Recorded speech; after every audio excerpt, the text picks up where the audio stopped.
Et joyeux halving à tout le monde. Non-event total, comme prévu, mais joyeux halving à tout le monde. C'est passé, évidemment. Il ne s'est rien passé sur le prix, évidemment. Je crois que j'avais fait un tweet du genre demain, enfin c'était la veille que j'avais fait ça, ou dans quelques heures aujourd'hui va arriver le plus gros non-event attendu sur le marché. Le halving, donc effectivement, on l'a eu, c'est très bien. Bon, vous voyez qu'on est toujours dans le range sur Bitcoin, ça change absolument rien.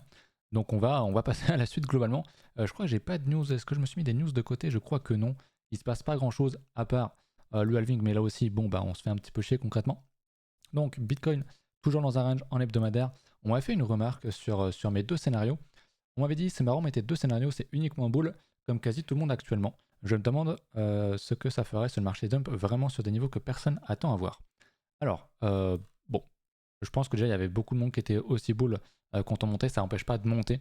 Je veux dire, moi, je me souviens très bien, à chaque bull run, quand on est proche de la tâche, un petit peu en dessous ou même au-dessus, tout le monde est bull globalement, ou quasiment. C'est pas un argument en soi.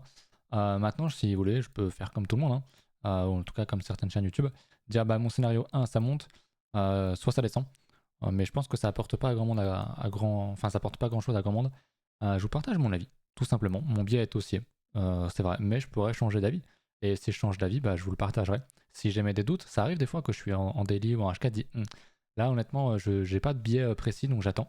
Mais oui, pour moi, on a soit ce gros dump là, on me parlait d'une option éventuellement distribution type Wyckoff, un top local qui mènerait un gros dump sur plusieurs mois d'affilée.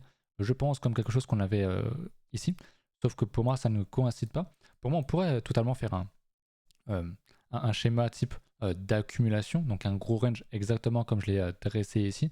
Donc on irait potentiellement même plus bas, faire un gros range, mais dans l'optique derrière d'aller casser plus haut, plutôt que d'avoir quelque chose bah, type Wyckoff en distribution pour aller chercher des niveaux beaucoup plus bas et revenir vraiment très très bas. C'est possible, c'est pas impossible. Moi, c'est honnêtement pas le biais que j'ai actuellement. Le marché est très propre, le marché est très beau. On est quasiment sur la TH sur Bitcoin et comme à chaque fois, et c'est pas que pour Bitcoin, c'est pareil pour tous les actifs. Dès qu'on est au proche de la TH, t'as toujours des gens qui sont extrêmement, extrêmement, extrêmement baissiers. Et même parfois, une fois que la TH est validée, ils parient sur une réintégration. On continue, ils font que short et ils sont liquidés. Bon, le marché est aussi. Je veux dire, tu regardes l'hebdomadaire, c'est compliqué de se dire qu'on a un top ici. Parce que tu pouvais topper ça absolument partout et tu faisais pas l'argent. L'idée, c'est de savoir comment rentrer dans le marché. Le marché est haussier, donc il faut essayer de plutôt s'orienter à l'achat. En tout cas, pour moi, pour l'instant, si effectivement on vient casser les 50 000, qu'on installe toujours un climat très baissier, je repenserai ce scénario-là. J'aurais eu tort et très bien, c'est comme ça, c'est pas un souci. Mais pour l'instant, il n'y a absolument, absolument pas ça. On avait vu la dernière fois, enfin je crois que c'était peut-être avec l'école, je sais plus, ou en stream, on a un gros range en daily, globalement. Moi j'aimerais bien nous voir effectivement venir faire un léger plus bas pour venir prendre les mèches. Là vous voyez qu'on a deux belles mèches parfaites. Je suis pas fan de ça. On l'a pas pris celle-là. Il manque vraiment pas grand chose pour qu'on aille le faire. Donc euh, bon, c'est pas obligatoire. Peut-être qu'on a pris suffisamment de liquidité ici, on le reverra, il y a eu du full négatif, etc. C'est peut-être suffisant. Moi j'aime pas quand même comment ça se présente. Je serais un peu plus serein, beaucoup plus enclin à acheter si effectivement on venait casser et faire merde, une fake cassure ici pour réintégrer, pour jouer un achat. Mais là en l'état, c'est vrai que j'ai un petit peu de mal. On est toujours dans un bad range, donc c'est pour moi toujours intéressant, mais on peut très bien le casser. Euh, voilà, pour partir en tendance beaucoup plus baissière, aller chercher le Vegas Daily qui est là, revenir chercher les 50K, etc. C'est quelque chose qui est possible. Donc si jamais on redescend, j'aimerais vraiment qu'on fasse vraiment cette déviation-là, qu'on la valide en réintégrant au-dessus des 61 500 pour me dire, ok, il y a sans doute un achat à aller choper. Mais pour l'instant, il n'y a rien. Voilà, on le voit d'ailleurs très bien en H4. On a même 3 mèches, vous voyez ici au même niveau. Donc là, je ne sais pas si vous les voyez bien sur YouTube, mais on a 3 niveaux ici. Pour moi, c'est vraiment les niveaux de l'enfer. J'aime pas du tout ça. Je veux vraiment qu'on aille chercher un petit peu plus bas pour dire qu'on a pris un petit peu tous les niveaux. Ce serait quand même pas mal. Au niveau du flow sur les ETF, donc on est dimanche, donc forcément c'est fermé hier aussi. Globalement, il se passe rien. Depuis quelques jours, ça vend, mais ça vend 50, 30, 50 millions, 100 millions, 4, autant dire rien. Puis ça rachète 60. Donc en vrai, c'est plus un range qu'autre chose. On le voit très bien ici sur le cumulative flow des ETF. Donc c'est honnêtement, ça range. Ça range quand même plutôt sur la borne haute, alors que Bitcoin est plutôt sur la borne basse du range. Donc c'est peut-être bon signe aussi. ça achète. Plus le Bitcoin est bas, plus globalement ça s'achète. En tout cas, ça ne vend pas massivement. Donc c'est quand même quelque chose de plutôt bon, je pense. J'en parlais, effectivement. Gros funding négatif. Alors, c'est pas le plus négatif qu'on ait vu non plus dans un marché haussier. Ok, je vous le disais, ça fait des mois que je vous le dis. Dans un marché haussier, parfois on aura des consolidations, des retests, des structures où il y aura du funding négatif. Et en général, c'est des très très très bonnes entrées de long terme. Alors, ça ne nous empêche pas d'aller beaucoup plus bas et d'aller faire vraiment beaucoup plus de négatifs beaucoup plus longtemps, comme c'est déjà arrivé. Et c'est pas obligatoire non plus d'avoir du funding négatif sur un bottom pour effectivement avoir un bottom, mais c'est quand même très bien de l'avoir. Moi, honnêtement, le scénario parfait, c'est qu'on fasse la petite déviation, qu'on réintègre. Et c'est parfait pour moi, c'est un très très beau setup, comme on en a une fois par an, quoi. On a également du spread qui est pour le coup vraiment négatif depuis le 14 avril. Donc c'est quand même bien, on voit qu'il y a quand même une certaine pression à la vente. Je sais plus où est-ce que c'était, si je retrouve mon, mon onglet, mais je pense que je l'ai perdu. C'était ici, c'était pas ici, my bad. Je vais le retrouver, il est quelque part dans le coin, je l'avais perdu aussi l'autre coup en stream, voilà, c'est là. C'est le Fear and Greed Index. On est à 72, donc on n'est plus du tout dans l'extrême grid. Les gens restent, il y a toujours un sentiment acheteur, bien sûr, mais vu la tendance de fond en hebdomadaire, pour moi, ça peut totalement être un bottom ici. On était plus dans les 60 il y a quelques jours. Donc honnêtement, pour moi, c'est pas mal. On a quand même bien lavé le marché, faut être honnête. Donc c'est cool. C'est cool, c'est cool. Moi, j'aime bien ce que je vois ici. Globalement, ça vend pas mal. Les fundings sont vraiment raplapla. Donc ça, c'est bien. Maintenant, faut construire. C'est toujours la même chose. Faut qu'on valide tout ça, le schéma aussi. Et je pense qu'on sera bien pour repartir à la suite. Mais comme j'ai dit, perso, je suis pas pressé. C'est pas parce qu'il y a le halving là maintenant tout de suite que on va forcément péter, vous le savez, je vous l'ai montré. C'était déjà arrivé une fois qu'on ait dump pendant 2 mois après le halving, avant de repartir. Donc moi je serais pas étonné qu'on range, qu'on fasse un range, quitte à aller faire un peu un plus bas, mais à agrandir le range. Je crois que c'était en stream, je vous avais montré, mais on va aller sur le daily. On a un range actuellement qui est très clair comme ceci en daily, mais peut-être qu'on va agrandir le range, je vais dégager ça, pour juste faire quelque chose d'un peu plus grand, vous voyez, faire un range comme ça, pour aller repartir et répéter que pour l'été ou même fin d'année. Donc on peut faire un range beaucoup plus gros, c'est pas un souci. Donc ouais, je ne suis pas spécialement extrêmement haussier pour l'instant. Je reste, pour moi, il y a une entrée à aller choper. Les alts c'est surtout ça en fait, sont surtout sur des niveaux de retest très forts. Certaines, je pensais pas qu'on irait aller chercher. On y allait. Sur certaines, on n'y est pas allé. Et je pense qu'on n'ira pas nécessairement. Donc le marché a quand même bien lessivé, notamment sur les alts. Il faut l'admettre. Mais bon, c'est nécessaire, on le savait. Hein, c'est un marché extrêmement volatile. On s'en cache pas. C'est pour ça qu'on est là aussi. Et comme je disais à l'école vendredi, tu peux pas espérer faire x5, x10 et même d'ailleurs jusqu'à x100, notamment si tu vas sur les petites capitalisations, sans prendre à moins 50% au passage. C'est impossible. Bref, taux de financement, donc toujours très bas, voire même un petit peu négatif. On le voit sur le BCH, on le voit ici. Sur le TIA, le ENA l'a été beaucoup aussi, le BNB. Donc c'est toujours des choses qui font plaisir à voir.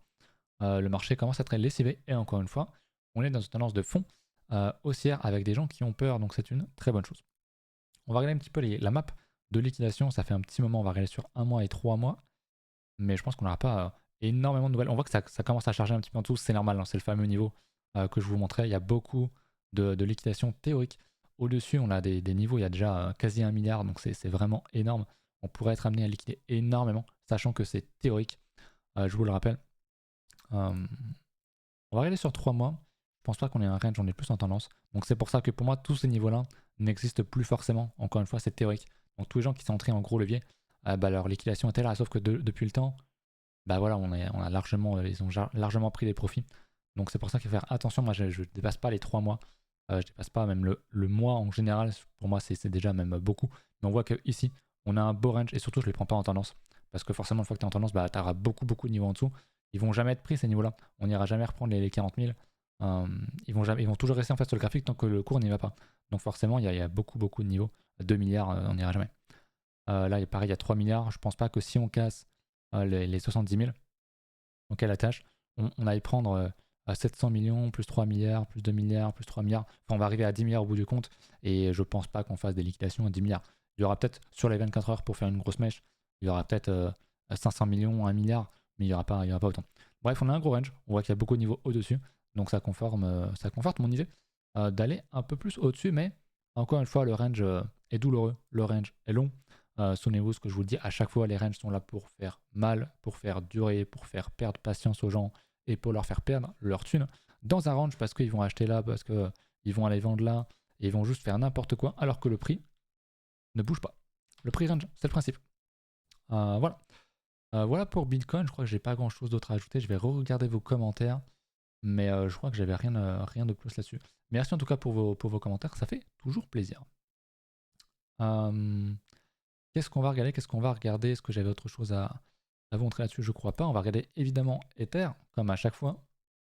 Ether qui, voilà, c'est le fameux niveau où pour moi on n'ira pas le rechercher, je le trace parce que c'est un gros niveau. Mais il y a beaucoup d'alts forcément plus volatiles que Ether qui sont venus chercher ce niveau-là. Donc pour moi, c'est forcément des zones, tu peux pas t'empêcher, tu es obligé d'acheter. Quand tu reviens retester une telle zone dans une tendance qui est aussi forte, tu dois le payer, surtout que, en théorie, en tout cas, c'était très bullish sur le marché crypto. Il n'y a pas un monde où tu payes pas ce genre de niveau. Mais Ether, on va zoomer en daily. J'avais un range que j'avais tracé comme ceci. On va agrandir un petit peu. Voilà. On casse par le bas, on ne réintègre pas, mais on pourrait faire en sorte que tout ça soit une déviation.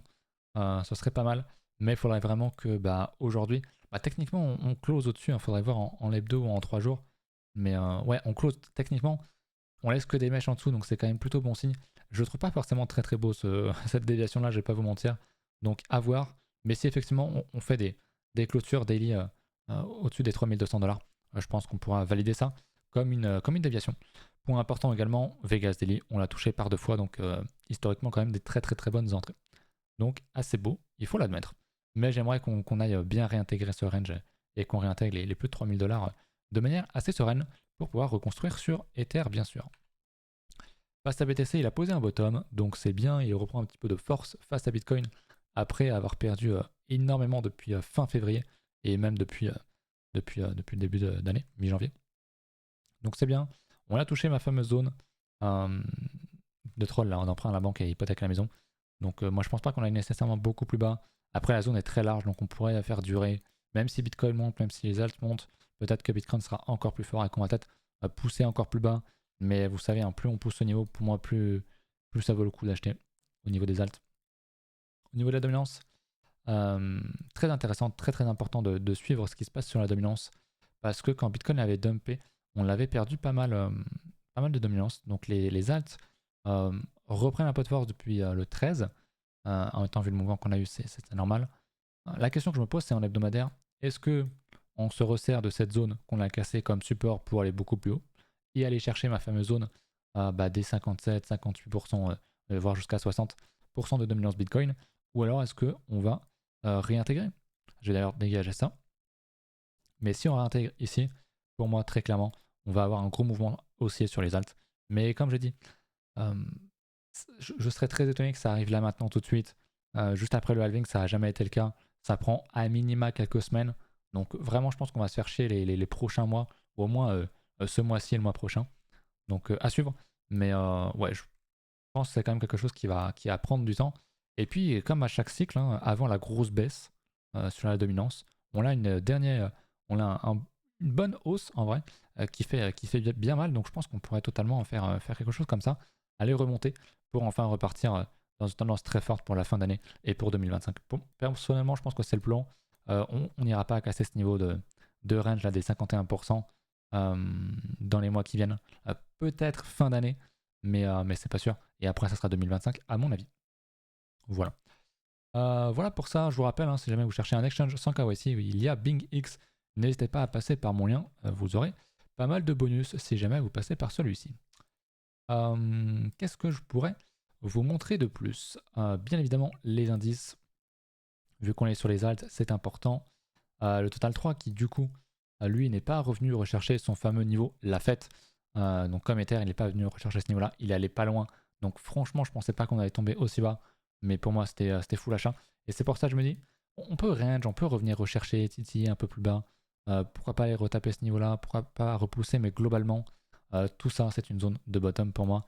Je vous donne mon avis, je serais à honnêtement plus de 80%, même 90% sûr, qu'on va pas repasser sous les 400, on va pas casser ce niveau, donc des 440, 450 milliards de market cap sur les alts. J'y crois pas du tout. Pour moi, s'il y a un bottom, rappelez-vous, dans une tendance qui est très forte. Pour moi, on est sur ce genre de niveau où on reteste. D'ailleurs, le halving était à peu près sur ces niveaux-là. Ou alors sur ce genre de niveau de retest, même si bien sûr les structures sont toujours différentes. Je pense pas qu'on reparte, voilà, on va pas être semaine prochaine ici. Il y a peu de chance. Après, le marché, il décide bien comme il veut. Mais pour moi, on a bien lessivé le marché. On a fait du très beau momentum à la baisse. Et maintenant, c'est le temps de congestionner à minima pour repartir derrière à la suite à la hausse. On va regarder le autre, le Others, qui est la market cap, enfin le market cap du marché crypto sans le top 10, sans le top 10 tout simplement. Et là, bah, c'est pareil. On l'a retesté. Pour le coup, ce gros niveau pile poil sur une très belle mèche. Donc ouais, je pense pas que cette structure, on la casse. Tout ça, là, je vais mettre en évidence. Hop, toute cette zone-là, là, pour moi, on ne cassera pas cette zone de retest. Donc ouais, pour moi, les alts, on est vraiment sur la... Comme à l'époque, quand j'étais très très haussier, bon là, on n'avait pas forcément de grosses structures, à part quand on a cassé ce niveau-là. Mais ici, sur les alts, j'étais très bullish. Pareil, il y a des grosses cryptos qui ont fait des gros double bottom, des retests et tout. J'étais en mode, c'est des structures qu'on verra qu'une fois tous les 4 ans, faut rentrer. C'est ici les meilleures entrées possibles. Je pense qu'aujourd'hui, évidemment, ce genre de structure hebdomadaire, on n'en refera pas cette année ni dans les prochaines années. Ça arrivera qu'au prochain bear market. Par contre, ce genre de niveau en retest, pour moi, c'est vraiment des occasions de marché à ne pas rater pour surfer la hype crypto. Donc ouais, je suis tout autant sûr qu'à l'époque que ça va plutôt bien payer. Donc bah ouais, j'ai pas trop de cash de côté. J'ai renforcé un petit peu de 3 trucs. Mais vous savez, de toute façon, je suis pas quelqu'un qui va avoir beaucoup de cash de côté. Surtout que j'ai acheté les bottoms, donc forcément, ça aide un petit peu, on va pas se mentir. Voilà pour les alts. Je crois que vous m'avez pas proposé d'altcoin à regarder. Je vais regarder un petit peu ce qui se passe sur CryptoBubble, mais c'est quand même assez vert, vous le voyez. Le Bonk, plus 30%, très bien. Le Shiba, le PEP, le Floki, c'est les plus gros. C'est toujours les mêmes coins qui ont l'air de plutôt bien rebondir. Donc on va regarder un petit peu tout ça. Le bon vieux Bonk. En daily, ouais, c'est pareil. On voit en hebdomadaire, il est venu, alors pas en mensuel, mais en hebdomadaire, il est venu retester la zone de son double bottom globalement. Il a retesté ça et boum. Ça répète plutôt bien avec un beau TD9 qui avait posé un bottom très très beau. Vraiment très très beau retest. De notre part, on a juste une alt, je vous la montre quand même par transparence, qui n'a pas, qui a pris vraiment très très cher depuis le crash crypto. Donc a pris moins 80, moins 90% assez rapidement. Le reste se comporte plutôt bien. Si on regarde le soil, qui est du RWA, il est quand même très très bien. Est-ce qu'on a des niveaux qui retestent? J'ai pas trop regardé, j'avoue. Mais par exemple, voilà, le layer AI que je vous avais présenté la dernière fois quand on était là. Pour moi, c'est voilà. Pour ceux qui n'ont pas acheté la structure ici, je disais à ne pas acheter une grosse bougie verte, ne pas acheter, ne pas acheter, ne pas acheter. Là, franchement, on a fait un très beau retest sur une belle mèche. Pour moi, toute cette zone-là se repaye. Je pense pas qu'on aille là-dedans.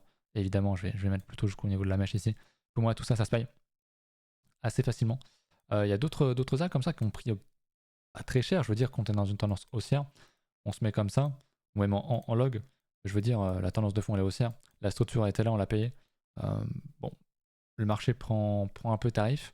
Bitcoin domine, mais bon, je veux dire, à 3 bougies rouges, on l'a pas tout ravé, tout ce qu'on a fait depuis fin 2023. Donc, il n'y a pas de raison de paniquer. Pour moi, la tendance est extrêmement haussière, autant sur Bitcoin que sur les alts. Donc, ouais, je vois quand même pas mal de panique, pas mal de gens qui se posent des questions, selon moi, un peu à tort, qui ont peur. Je sens que les émotions prennent le dessus. Alors, c'est pas toujours évident, c'est sûr que si tu as du EGLD, c'est un peu compliqué, mais on n'a pas cassé le bottom. Je crois pas qu'il y ait des d'alt, en tout cas des gros alts, même qui sont dans le top 200-300, qui ont vu leurs ATL cassés. Je pense pas. À moins peut-être certaines comme qu'on avait vu comme je sais plus quoi. C'était quoi déjà pas le Atom, mais le. Ah, j'ai plus le nom. Mais une de mes anciennes alts à l'époque que tout le monde regardait fut une époque, mais je l'ai plus là. Mais voilà, c'est pareil, le high-tech, oui, c'est rouge, mais enfin, encore une fois, une tendance haussière, ça peut pas monter uniquement en ligne droite, vous le savez.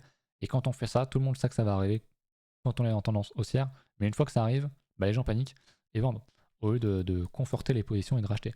Si je regarde le Tao, je pense que le Tao a dû retester des beaux niveaux, j'ai pas regardé. Ouais, il est sur le point de retester ce gros niveau-là. Donc, bah, moi, évidemment, je n'irai pas investir là-dessus parce que j'estime qu'il est déjà trop parti et c'est une trop grosse capitalisation. La structure était là. On n'a pas eu de retest, on n'a pas eu de retest ici. Il y a un gros retest qui s'opère actuellement. Très bien. Ça se fait quand même sur du moins 50% sur une grosse capitalisation. C'est quand même pas mal pour ceux qui en veulent absolument. On est quand même sur des niveaux d'entracement qui sont intéressants. Mais bon, de toute façon, tu vas pas faire. Il y a peu de chances que tu fasses à nouveau un x10 là-dessus. Sur ce genre de capitalisation, évidemment. Voilà un petit peu pour les alts. Qu'est-ce que je pourrais vous montrer de plus? Mais globalement, j'ai pas grand chose. Il y en a quelques-unes, surtout quelques shitcoins qui ont. Enfin, c'est ce qu'on se disait.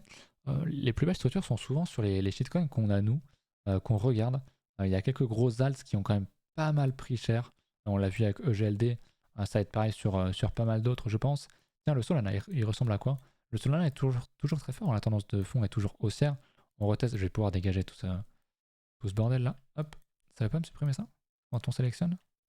Voilà. On reteste. Hop. Ce support. Donc c'est super. C'est des gros niveaux qui vont être extrêmement évidents. Quand les gens vont arriver dans plusieurs mois, quand on aura fait un truc comme ça, ils vont se dire ah bah oui, regarde, là il y a un très beau niveau facile à payer.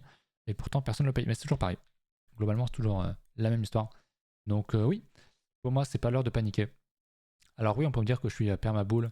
Mais oui, je suis permabull dans un marché haussier, je suis permabear dans un marché baissier. Et aussi quand c'est haussier, il y a les points barres quoi. Je cherche à juste à suivre la tendance. Tout le monde connaît cette phrase, hein, a trend is your friend. Bah ça marche très bien. Alors après, c'est pas une raison pour faire n'importe quoi non plus, mais il y a des niveaux à repayer. Et voilà. Qu'est-ce qu'on a d'autre? Est-ce que j'ai regardé la dominance? Oui. Tout ça, j'ai regardé. Bah, écoutez, je pense que c'est à peu près tout. On a 20 minutes de vidéo. Il n'y a pas grand-chose d'autre à ajouter. On va pas faire très long pour rien non plus. Ce soir, on va voir un petit peu vos alts sur Twitch, donc n'hésitez pas à passer. Et puis entre-temps, écoutez, je vous souhaite... Ah si, je sais. J'ai pas regardé le dollar. Je l'ai regardé du coup la dernière fois, mais c'est pas passé grand-chose de plus. Évidemment, on est dimanche. On est très très haut sur le dollar. Vous savez que je suis plutôt baissier sur le dollar pour que les actifs à risque, dont les cryptos, dont les actions pump, euh, pour l'instant, ça monte pas mal. Je pense que ça a pas mal pressé la guerre Iran et Israël. Donc, à suivre. Si ça se calme là, je pense que le dollar va pouvoir gentiment se vendre pour aller s'injecter dans les actifs à risque et redescendre. C'est vrai qu'on est revenu très très haut. Je ferai attention quand même si jamais on casse, qu'on vient rechercher le niveau de déviation en haut. Ça pourrait changer des choses, même si, encore une fois, le dollar est quand même dans une tendance de fond qui est quand même haussière depuis. Il a un bottom en décembre 2023, ok, donc toute l'année 2024, pardon, il était haussier. Ça n'a pas empêché l'ESP de pumper, ok. Il est extrêmement haussier. Bon, là, il prend cher évidemment avec les événements récents, mais globalement, c'est un retest. On n'est pas repassé sous l'ancien ATH, on est toujours extrêmement haussier. Faut pas oublier que la finance est un scam, c'est un Ponzi, ok. Ça, faut quand même bien se le foutre dans le crâne, ça ne fait que monter. Faut acheter, point barre. Là, on est sur un niveau de retest quasiment sur le Nasdaq. Et au niveau du Dow Jones, on n'est pas loin non plus, donc pour moi, c'est des niveaux qui sont intéressants. Si tu veux t'exposer sur un ETF ou quoi, c'est des niveaux qu'on ne reverra peut-être pas longtemps. Donc j'aime bien ce qu'on a ici. Au niveau du Russell 2000, malheureusement, il avait cassé sa très belle structure et malheureusement il ravale tout. Alors on l'a pas cassé non plus ce niveau-là. Ok. Donc on est toujours sur un niveau de retest de range, mais on est très très bas, il faut être honnête. Mais je pense que si ça se passe mieux, dans quelques semaines, il pourrait effectivement recontinuer à construire pour recasser éventuellement plus tard. Donc ça serait bien par contre qu'il refasse un peu haut. Celui-là, parce que c'est l'indice, c'est un peu le total market cap 10, enfin le autre du marché tradi. Donc c'est les shitcoins sur le marché tradi. Et pour l'instant, ça se porte pas très bien, évidemment. Mais bon, je veux dire, quand tu regardes l'ESP, bah c'est aussi, je veux dire, on vient tout juste de faire un ATH. Et c'est vrai, ce que je vous disais tout à l'heure, à chaque fois qu'on fait un ATH, il y a toujours des gens qui vont te dire oui, mais l'économie, elle se compare pas bien, l'ESP a tort, le marché a tort, moi j'ai raison, il faut short, il faut short. Et bah ils font que se faire détruire. Parce que ça ne marche pas comme ça, malheureusement. Donc voilà. Écoutez, je pense que c'est à peu près tout pour le marché tradi. Ah si, il y avait un point, j'ai oublié de vous le montrer tout à l'heure. Dommage, j'ai oublié. C'était sur le CME, ce que je vous disais tout à l'heure, sur les fameux niveaux qui n'avaient pas été retestés, qui n'avaient pas été cassés tout à l'heure sur le range. Et ben en fait, on l'a fait ici. Sur le CME, j'ai oublié d'en parler tout à l'heure, mais on l'a fait effectivement sur le CME. On a pris techniquement la liquide. Donc c'est pour ça que je me dis sur Bitcoin, peut-être que effectivement on a trouvé le bottom. C'est pas très propre selon moi, j'aime pas trop ça, mais on a quand même pris les bottoms sur le CME, donc pourquoi pas valider cette structure et repartir tranquillement à la hausse. Donc à suivre, mais pour l'instant je reste dubitatif. Voilà. Je vous dis à ce soir pour ceux qui viennent, et puis les autres, bah, à mercredi. Salut!